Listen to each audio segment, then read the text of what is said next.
Thanks everyone for coming out. Just want to start with kind of some general comments about where we are entering, believe it or not, our 7th football season as the AD. And we got here, and I think the big focus that we wanted to have when we arrived in Raleigh was what can we do to be the best NC State we can be. I think the comparison's kind of the thief of joy in what you do, and you can worry about everything else. And what if we really focused on being the best NC State that we can be? And what does that mean? Sorry about that. Someone's phone was ringing. Okay. What does that mean to us? How do we compete?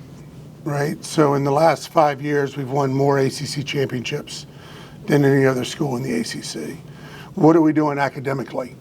Right, for our students? We have the highest graduation rate, highest APR that we've had in the history of the program right now.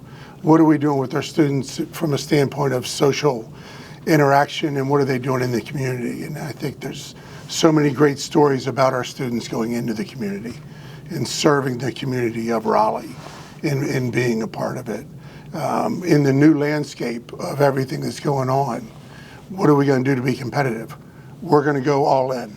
We are all in with regards to the $20.5 million in scholarships and everything. I think it's important for our fans to know that. We've known it. I haven't seen this as a point of reference of we're going to do this with football and this with basketball and this with all of our other sports, but our coaches have known since October that we were all in on what we're going to do. We look forward to the upcoming season. Additionally, we have a new chancellor in Chancellor Howe, and look forward to working with him as well as we move forward. We had a great one in Chancellor Woodson for our first 5.5 years, 6 years, whatever the number was, and really look forward to working with Chancellor Howe moving forward. So with that, I will take questions, as Annabelle says. Corey?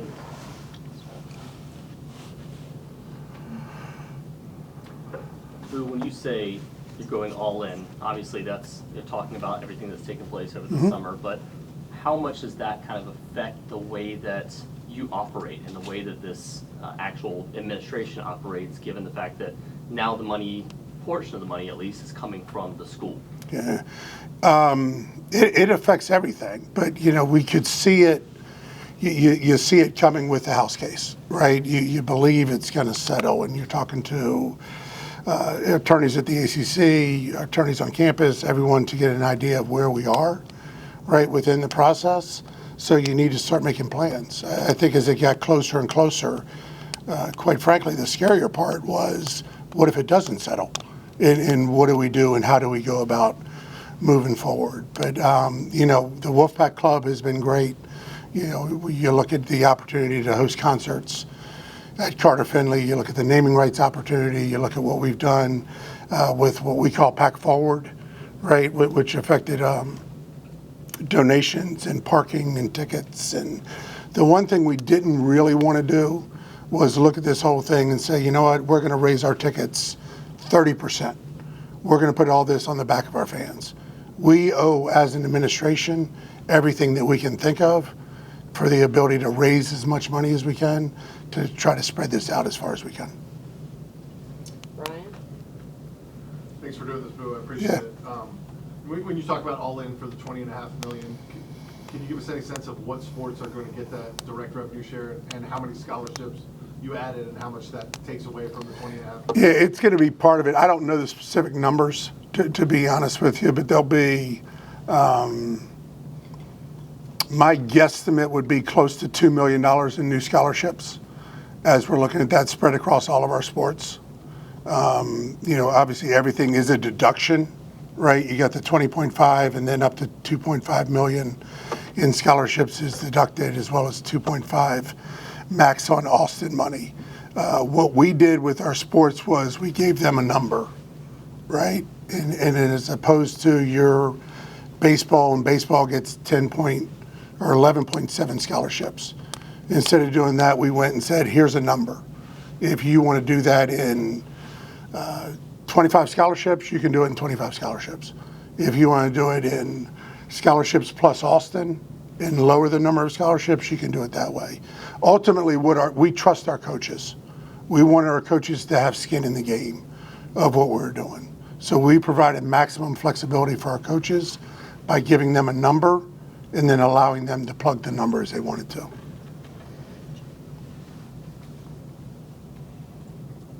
Hi, Boo.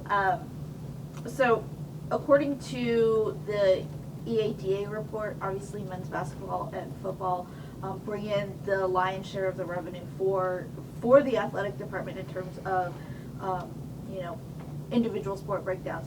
Obviously, you want to continue funding those heavily. How do you kind of balance ensuring, those are the top of their game, have all the resources that they need, and provide equity for some of those other Olympic sports? Sure.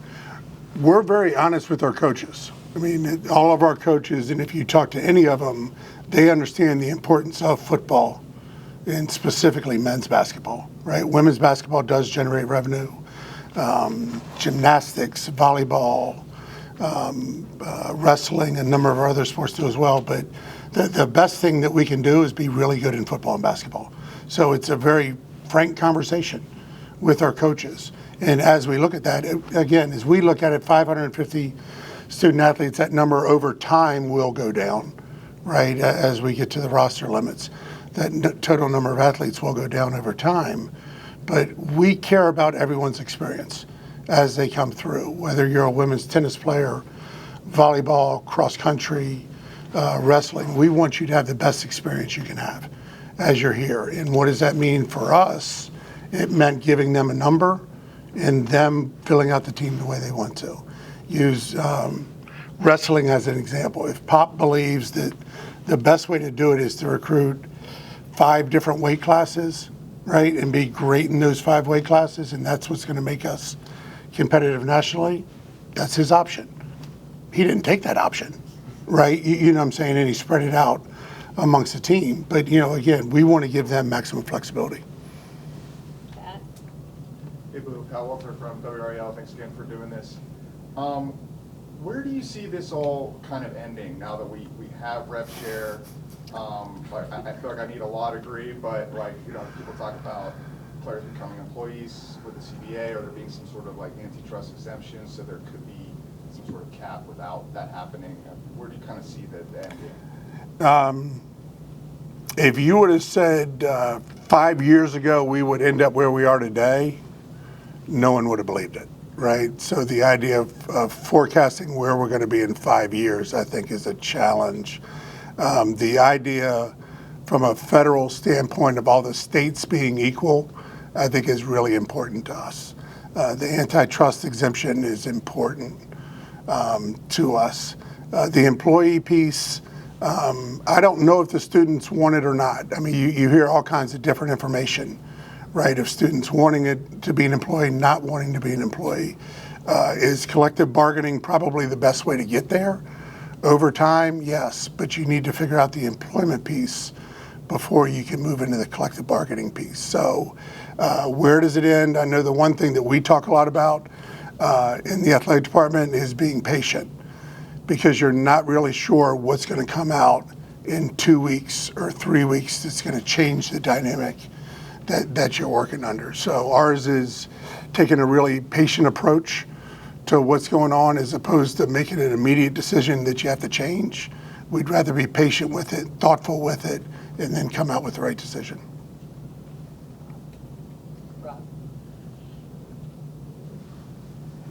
Thank you. How influential has OnePack been since NIL started, and how important will they be going forward in this revenue sharing era? They've been great. They really have been. OnePack has really stepped up.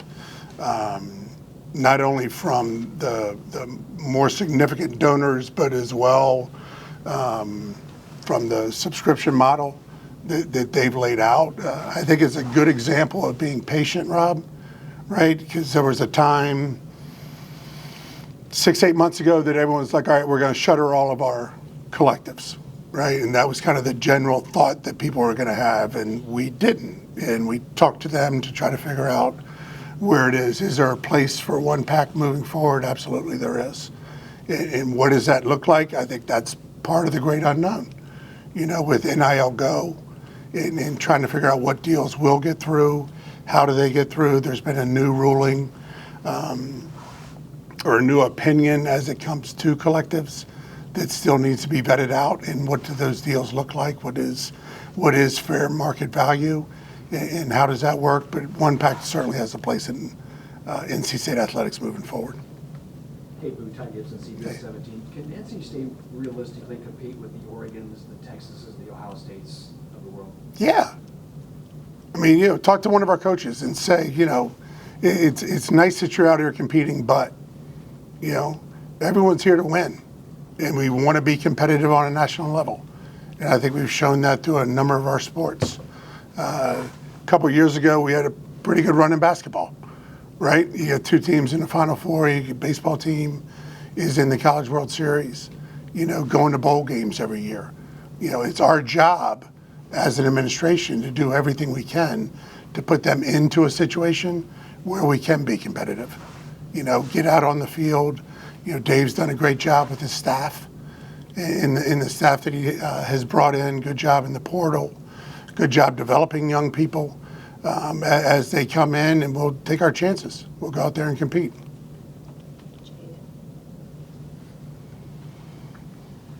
Every university has concerns about federal funding and changes with the current administration. When it comes to NC State, how much of that bleeds over into athletics?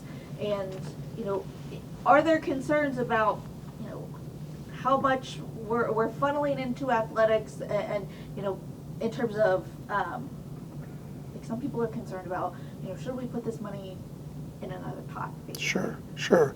I'm a proud member of Chancellor House Cabinet, right? And I'm in there with all the other vice chancellors. I have never wanted athletics to be over the hill through the woods and some separate entity at NC State's campus, right? So we're in those meetings, in those discussions, bleeding with, feeling for, right, the other people on campus, because it's, specifically around the research dollars. That's a big part of it.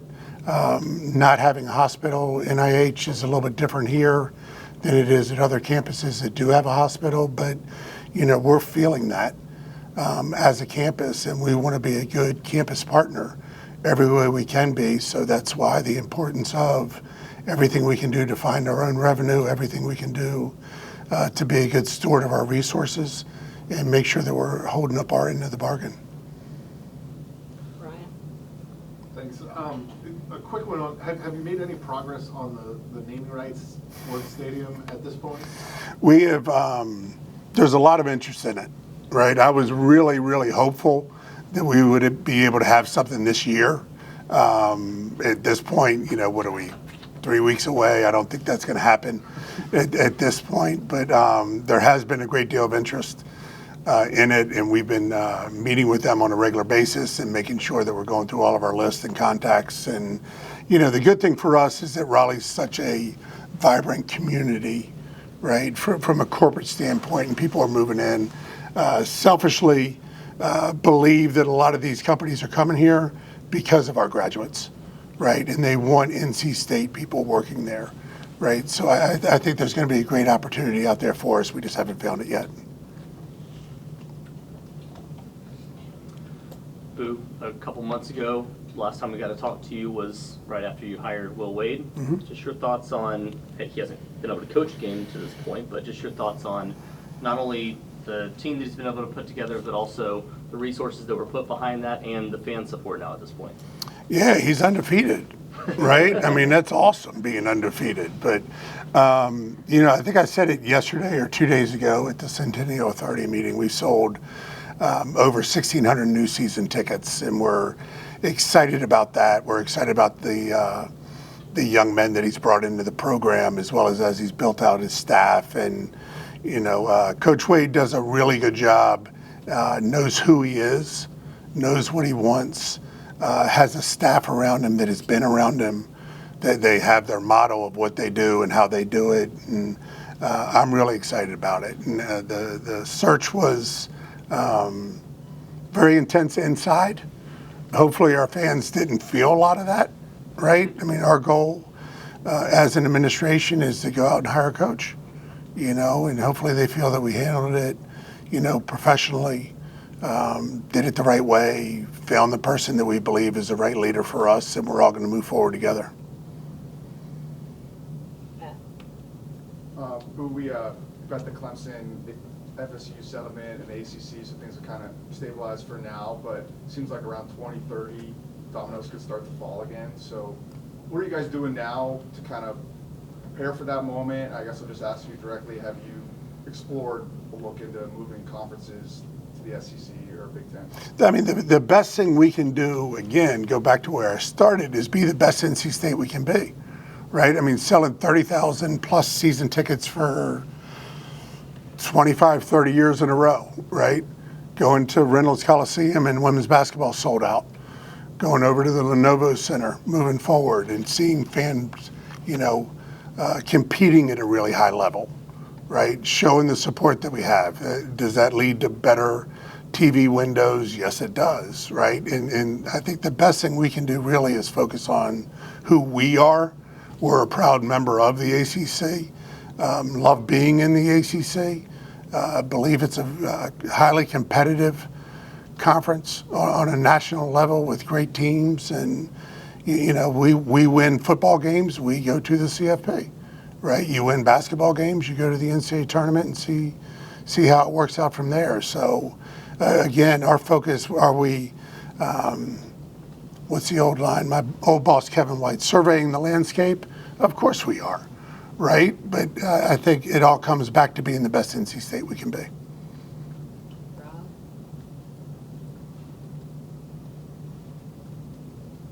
Yeah, it's sort of surreal. I guess it's 6 or 7 years at NC State now. Time's flying.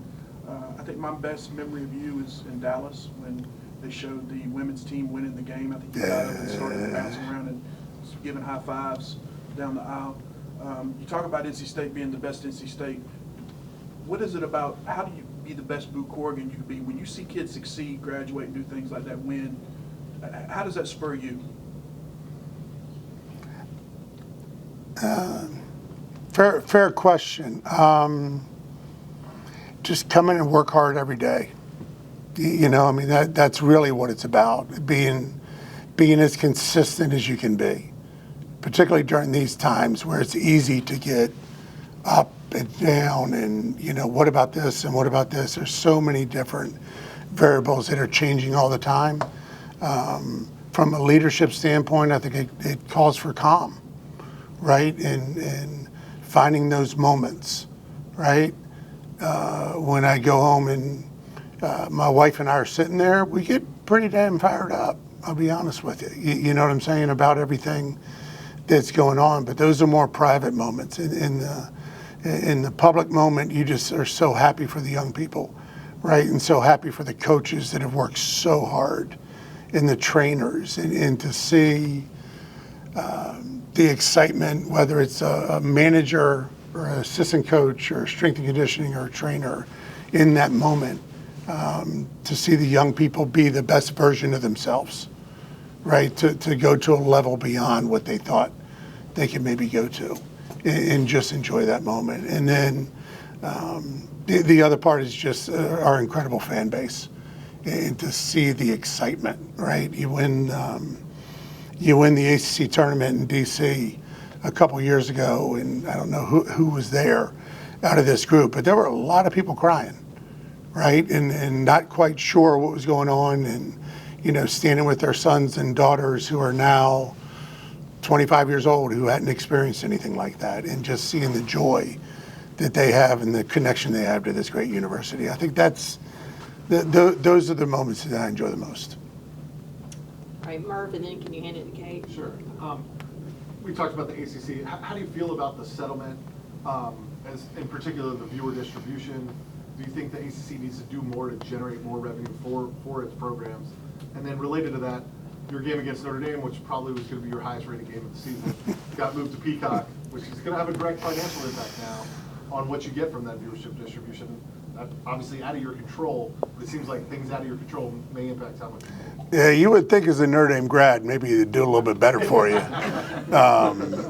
when you go back out there to play. But yeah, it goes back to being as good as you can be, right? The better you are, the better the slot, the better the ratings.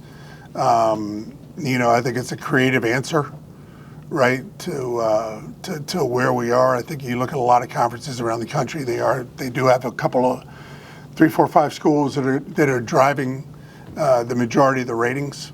I think Commissioner Phillips took a big step forward by trying to create a creative answer to something. It's in our wheelhouse.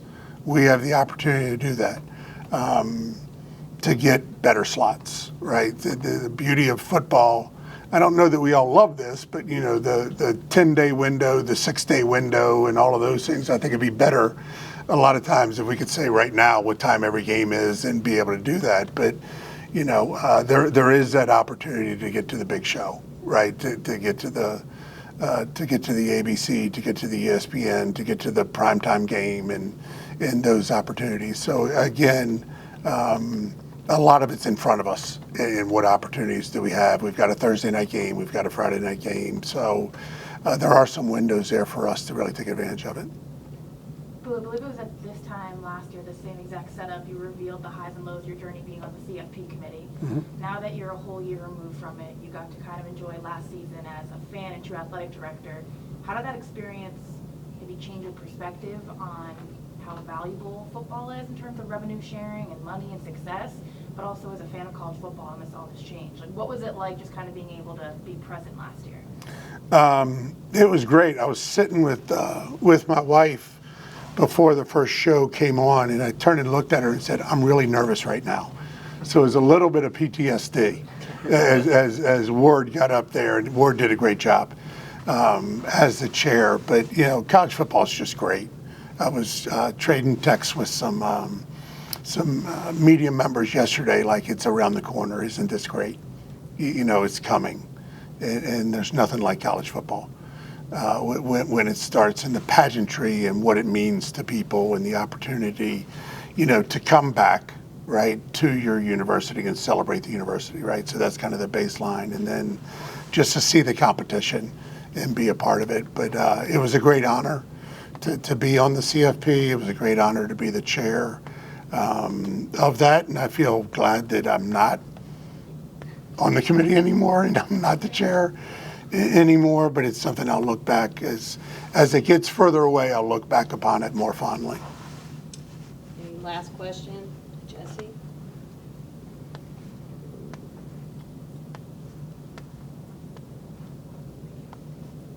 Boo, Jesse McWilliam with Spectrum News 1 again. Thank you for the time. We talked a lot about football. I know with the season right around the corner, I know this program has had its ups and downs over the last couple of years. So, what does a successful season look like in your eyes? Do you put like a benchmark as to number of wins or anything like that? But just overall, what is a successful season on the football field? It's really hard to go into any season and think anything other than you're going to win them all, right? That's the attitude you have to have when you go into something like this. Really encouraged by the leadership on the team. And in my opinion, the best teams have the best leaders on the field. Right, and I think that's something that Coach Doran's really focused on this year, and it becomes more and more important as more people come into your program every year, right? So 5 years ago, 6 years ago, you'd bring in 21, 22, 23 freshmen, some of them would redshirt, right? Maybe you'd have 1 or 2 transfers. Now it's 35, 40 new people every year, and it's not just you. It's everyone that you're competing with, at which point I believe leadership matters even more. And what are we doing to train our leaders, right? It's one thing to say you're a leader, but that's a lot, it's a blessing to be a leader, right? But it doesn't mean you know how to be a leader. And I think Coach Doran has done a really good job developing leaders on this team, but everything's in front of us right now. Let's go out there, let's strap it up, and let's play games. Jaden's going to do our last one, and then we can eat. I just wanted to know. I'm not responsible for the food. It's a little bit fancy for my taste. I just wanted to know, you mentioned the 1,600 additional season tickets. What was the approximate number last year? Do you know? Of new season No, tickets? of just total season tickets for men's basketball last year. Do you know? We'll look that up. We'll get that to Okay, you. thank you. We'll get that to you. Is there anything has to be asked? Everybody good?